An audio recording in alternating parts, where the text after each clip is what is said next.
Negosyante. Salitang masarap pakinggan. Pero sa likod nito ay mga hirap na pinagdaanan. Salitang akala ng lahat ay parati kang may pera. Salitang mensahe gusto mo nang tumambling. Pero dahil sa salitang ito, ay patuloy kang lumalaban kahit gaano man kahirap.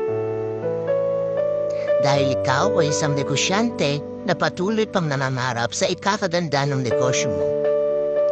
Hindi po ibig sabihin na may negosyo ka o nagne-negosyo ka, mayaman ka na. Mayaman lang po kami sa pangarap at pananalig na mabago ang pagmulong buhay namin. Kaya bago mo isipin na mayaman na ang isang negosyante, malamang hindi mo alam ang hirap at pagod na pinagdaanan niya. Kaya sa mga negosyanteng patuloy lumalaban para sa kanilang mga pangarap, saludo po ako sa inyo.